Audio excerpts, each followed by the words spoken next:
C'est savoir le nombre d'objets que j'ai au bureau. Non mais tout le monde. Ce problème Je sais, j'ai compris que la foire de Châlons est un moment important. Ce rendez-vous international est parmi ceux, j'ai lu dans la presse qu'il y en avait d'autres actuellement, qui marquent réellement la rentrée.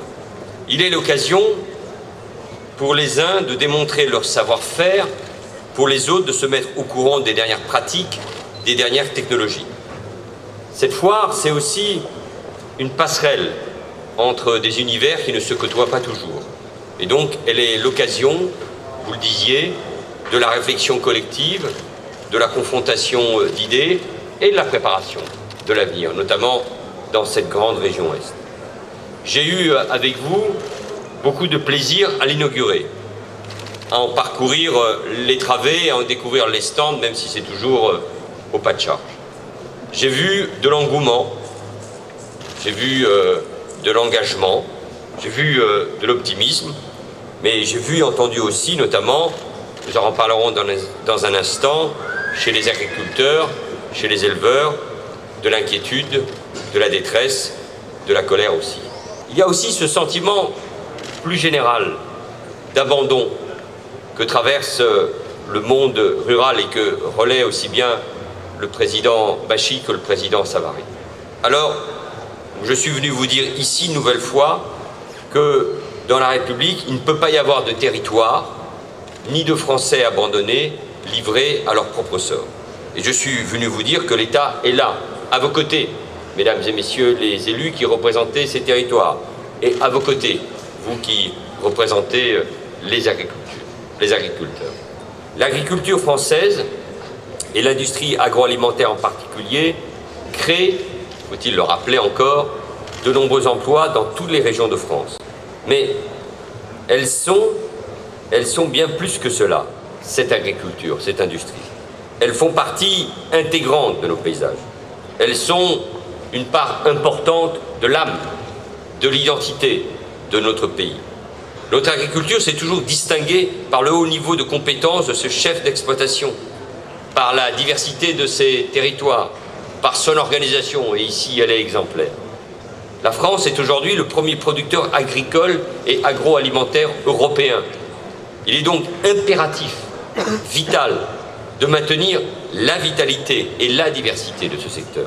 C'est un enjeu d'aménagement du territoire, c'est un enjeu économique, c'est un enjeu social et humain.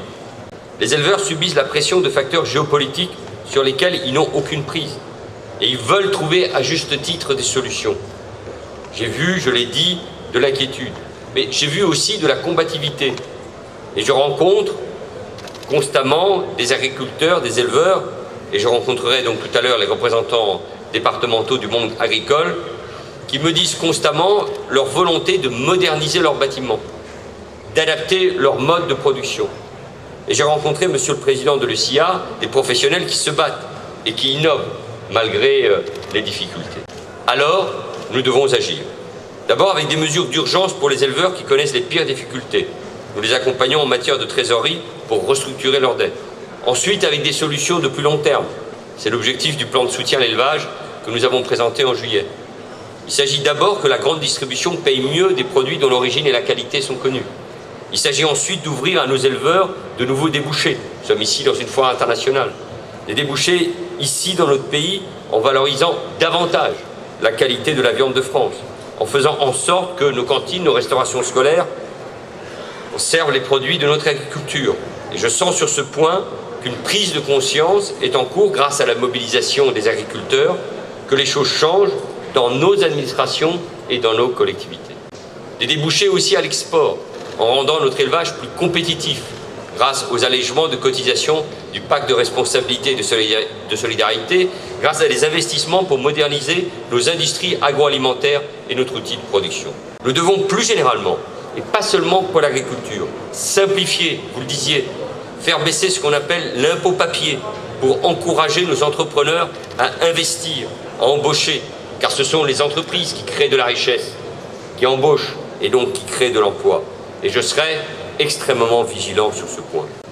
Le président de la République, avec le ministre de l'Agriculture, ont obtenu qu'un Conseil européen des ministres de l'Agriculture se tienne le 7 septembre prochain. Il doit permettre d'avancer sur des mesures à effet immédiat.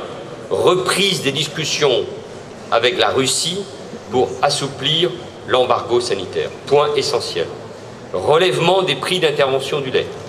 Augmentation des exportations vers les pays hors Union européenne pour assurer la reprise des cours. La feuille de route pour le 7 est claire. Nous devons également trouver les moyens de réguler le marché des produits laitiers après la fin des quotas et encourager une contractualisation entre un producteur, son acheteur et les acteurs de la filière. Une contractualisation qui leur permette de prendre en compte le coût de production des produits et leur valorisation. Comment ici ne pas dire un mot de l'agriculture, Monsieur le Président Bachy, dans cette belle Champagne-Ardenne, dans cette belle région, une des principales régions agroalimentaires de France. La DRAF de la future grande région Est sera d'ailleurs ici à Châlons en Champagne et c'est sans doute l'occasion, vous aurez à le décider après les élections régionales, de faire de Châlons en Champagne, pour l'État comme pour les collectivités territoriales, ce pôle d'excellence en matière agricole. Vous exportez vos produits partout dans le monde. Je pense bien sûr au champagne qui génère un chiffre d'affaires considérable, 4,5 milliards d'euros, dont plus de la moitié à l'international. Mais je pense aussi aux céréales. L'an dernier, en dépit de conditions climatiques difficiles, les professionnels ont vu s'étendre sur de nouveaux marchés.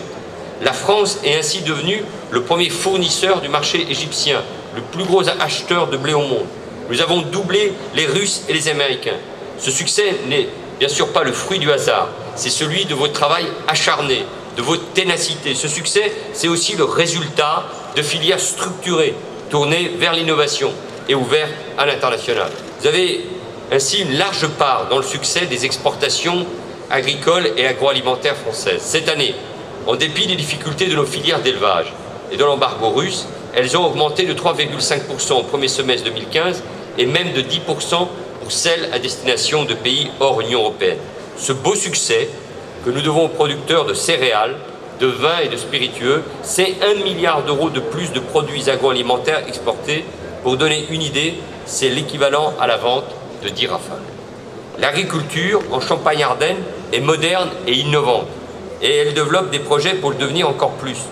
Vous partagez ainsi avec la région Picardie un pôle de compétitivité à vocation mondiale, le pôle industrie et agro-ressources.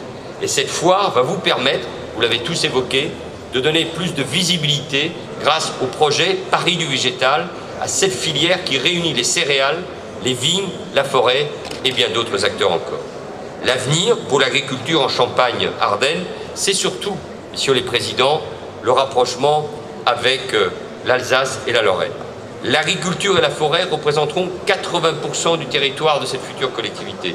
Et vous serez ainsi l'une des premières régions agricoles françaises, première par le chiffre d'affaires de la viticulture, première pour les surfaces en céréales et deuxième pour la récolte en bois. La future région Alsace-Champagne-Lorraine pourra porter une vision d'excellence fondée sur la valorisation d'un patrimoine unique et de savoir-faire reconnu. Nous avons une ambition pour notre industrie, nous avons une ambition pour notre économie, nous avons une ambition pour l'agriculture et nous avons également, c'est évidemment lié, une ambition pour les territoires ruraux français, pour leur développement et leur dynamisme.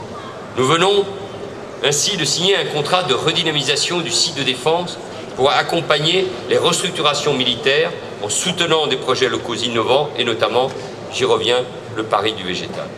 Nous avons également voulu, monsieur le député maire, que l'un des 13 sites du nouveau service militaire volontaire soit implanté à Châlons dès 2016, c'est-à-dire avant la fin de l'expérimentation de ce dispositif. Et je veux être très clair là-dessus, c'est ce que nous devons mettre en œuvre. Il ne peut pas y avoir d'entrave à la mise en œuvre de ce projet.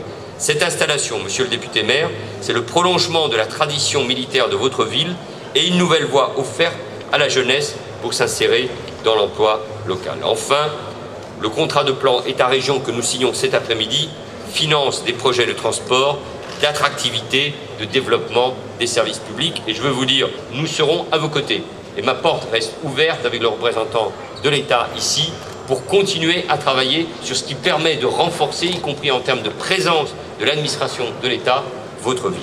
Nous voulons organiser pleinement la présence, voire même le retour des services publics dans les territoires français.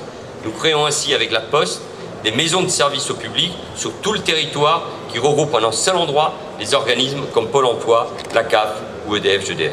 Nous déployons aussi des maisons de santé. Nous en avions visité une qui accueilleront des praticiens de plusieurs spécialités. Et nous avons mis en place un système de bourse pour inciter les jeunes médecins à s'installer en zone rurale.